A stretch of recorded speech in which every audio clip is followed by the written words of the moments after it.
In this video, I'm going to show you some of the most common problems I find in South Florida homes. Whether you're a first-time home buyer, realtor, or homeowner, knowing these problems can save you from expensive surprises and headaches down the road. Common home inspection problems are like loose doorknobs, hardware that's not securely fastened, okay? Maybe the door doesn't open and close right. We can fix that very easily. That's not something that you want to stress on. They should be noted in the report so that you have a list of items that you need to fix when you move in. Or maybe the homeowner's nice, there's not a lot of things wrong, he's gonna tighten up the doorknob for you, okay? Not a big deal. Same thing with the windows. Sometimes we're gonna address issues, we're gonna look at the windows, we're gonna see a void, we're gonna see somewhere here that might have a possible for water intrusion, or somewhere where ants or insects could crawl in. We wanna seal that up so that we don't have those issues, right? That's a common problem. We're gonna have lots of things like that show up on the report. Those are things that we don't need to negotiate, okay? These are common problems. Another common problem that I see very frequently is gateways not meeting pool code safety standard. Why is that? Because the gate doesn't close automatically and latch. Yeah, see that? It's not latching, it's not closing. So, this gate needs to be fixed. It's a common issue that we find. Why? Because the springs wear out, the latches, they wear out, things don't work like they should, wood breaks. So we gotta maintain it. This gateway is probably 10 years old, hasn't been maintained in a while. It's a common problem. It's not gonna prevent you from purchasing the home. You can fix this in a matter of a couple hours, maybe even a couple minutes if you're good. I don't know, it's up to you. But it's a common issue that shouldn't prevent you from moving forward. Here we have the garage pedestrian door, all right? Two problems exist here. One is there's a doggy door here, and we're in South Florida and we have hurricanes. And whenever you have a doggy door and an impact rated door, that door is no longer impact rated. So that's one issue. We replace the door, we move on. We still buy the home. This isn't something that we're gonna say, oh, I'm not buying the house now, this is a major issue. No, it's not. Houses always have this kind of stuff done. Also, you're gonna see right here, we got some wood decay, right? That's pretty common, especially when you don't have gutters, because the water splashes, it hits the trim and rots the wood. And what do termites like here in South Florida? They love soft wood.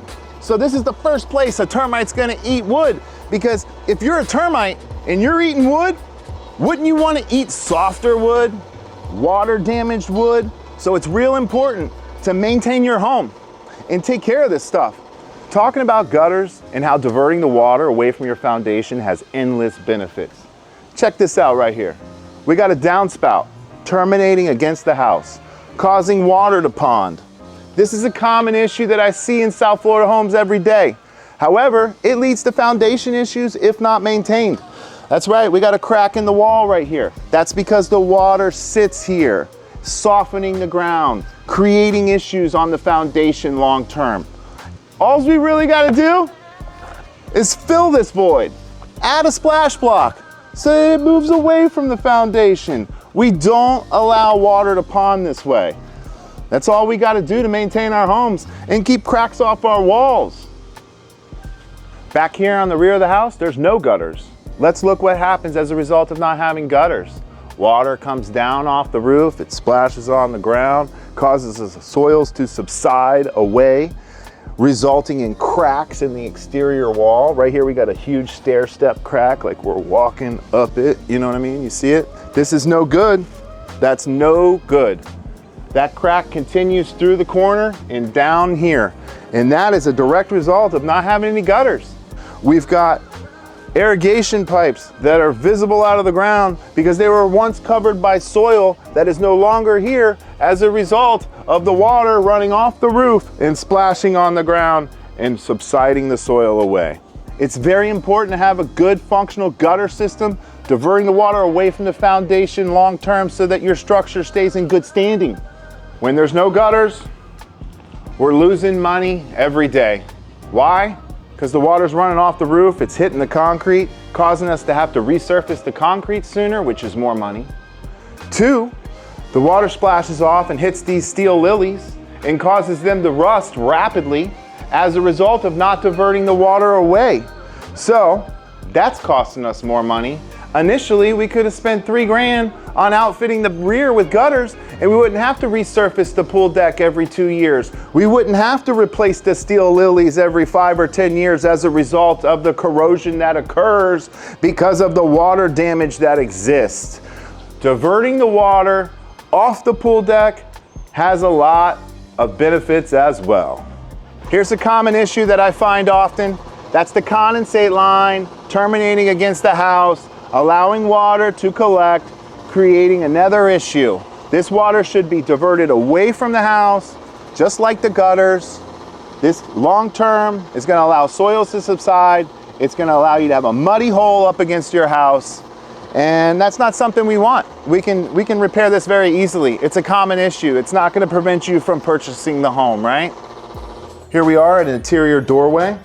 And what we're addressing is that this is a little sloppy. This is done in a poor workmanlike manner. This may have been done by the homeowner.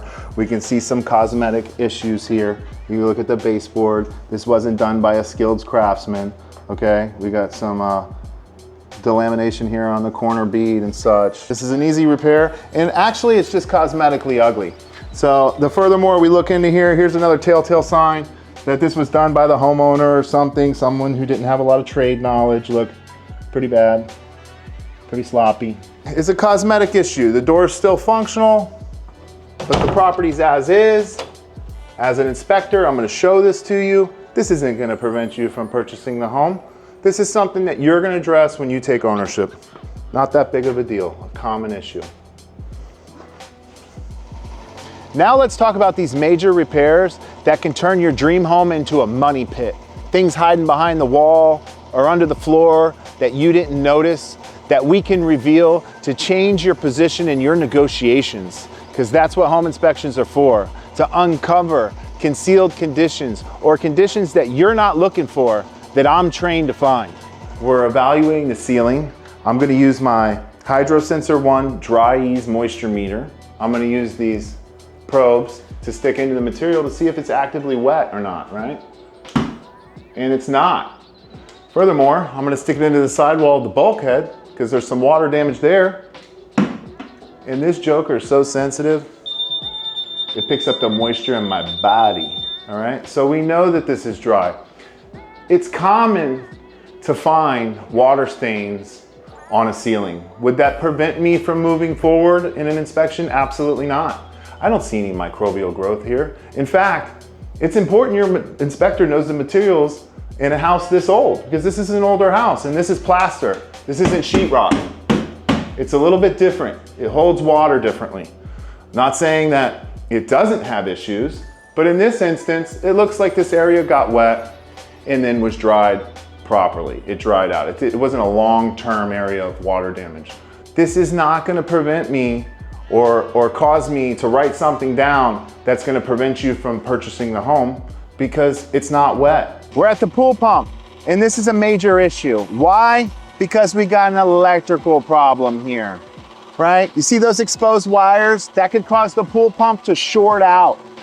This pool pump is not grounded properly. It's not bonded. Therefore, the risk for electrical shock is very high. It's important that we identify that this problem can be fixed for $1,000 and you can move forward knowing that you have a great pump and it's safe and you can enjoy your pool without these electrical hazards. Okay, we're in the kitchen checking for GFCI outlet protection. This outlet is within 6 feet of that faucet fixture. It must be GFCI protected. I'm gonna go ahead and try to test it, and it is not GFCI protected. I'm gonna note that in the report. I'm gonna put a cost next to it because it's a safety issue and it's considered major, and that's something that your realtor should negotiate. Your safety matters.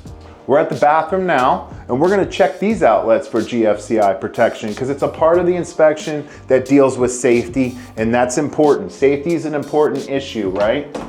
This outlet is not GFCI protected, and it's because it's an older home. So we're gonna note that so that you can address that. That's something that we want to put in the report. That's a common issue, but it's major because it's dealing with electricity and safety. So it's important that we get that corrected. We're on the pool deck checking for GFCI circuitry. Here we are. It's important that it's here, and it is not. This outlet is testing for a reverse polarity, which is another hazard altogether. So it's very important that we test these outlets and identify whether GFCI protected or not. We put that in the report because it's a safety issue that matters to you, and it matters to me that your family's safe. We got a major electrical issue here. The incoming power lines are too low. They're too close to that aluminum roof cover. I'm gonna recommend that a licensed electrician extend those power lines up above the roof so that we have the appropriate clearance, right? The insurance companies require that an older home, that the power gets updated. So in this property, we have a major issue being that the power lines are too low and that the main breaker is 49 years old. This type of main breaker should be updated for 4-point insurance purposes. So this is a major issue. This is going to be noted in the report. This is going to cost them $3,000 to $5,000 to correct. And it's going to need to be done in order for them to maintain insurance. That's something that we definitely need to address as a major issue on the inspection report. And that's something that your realtor should use as a tool to negotiate. Every garage door has two means of safety. We have an auto reverse feature, which is met with resistance, and then we have an electronic eye, an infrared eye that shoots across here. So these are the electronic eyes right here.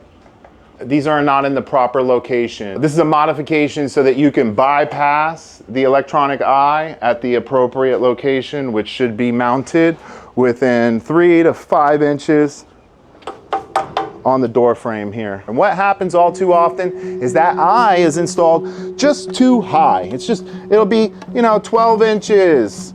It'll be 14 inches. Well, think of my body, right? Think of my body here. I'm giving myself 8 inches. Maybe I'm more than that, right? But a small person's body is 4 inches. So if that eye is up 10 inches and they're 4-inch little torsos here, let me show you what happens. Go ahead and close the garage door. As you can see, there's nothing here. What's gonna happen? That's sad. That's preventable. We don't want that. That person or that animal or that elderly person is now gonna be crushed and pinned under the garage door, and that is no good. We don't want that. And that's a result of the electronic eye not being in place. Common water heater problem that we find so often.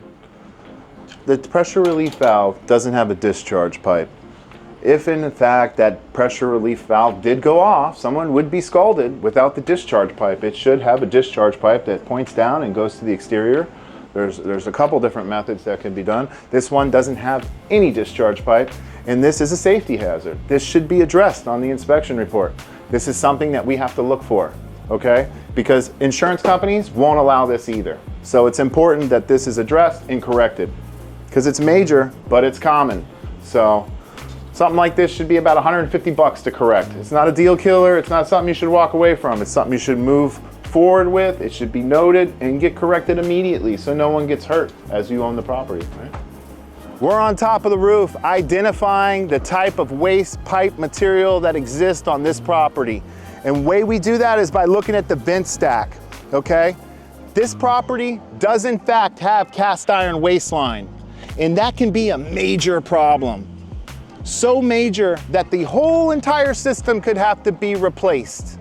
That's right, the cost of a cast iron waste system could be 10, 20, 30K. Very important that we get this video scoped to determine if this is a major problem, one of those deal killer problems that we all hear about, that your realtor's always afraid of. That's what happens when we have cast iron that's been poorly maintained over the life of the home. Because honestly, cast iron can last up to 100 years. So we need to video scope it, especially at 50 years, to determine its current condition. It could still be in great condition, or it could have a short problem that needs to be fixed. But we need to know that. That's why we get inspections. In this video, we've covered 3 categories of inspection issues that you need to watch for. One is common problems, windows, doorways, things that wear out. 2 is major problems, electrical hazards, things that can cause injury or harm to you. Major items that affect the value of your property that day. Those are major issues. Then we have deal killer issues, which are like cast iron that you can't see, pipes in the ground that potentially could cost you 10, 20, 30K to repair. It's very important that you have an inspector who evaluates these things and makes the appropriate recommendations for you to go further. Click the link below to schedule your consultation.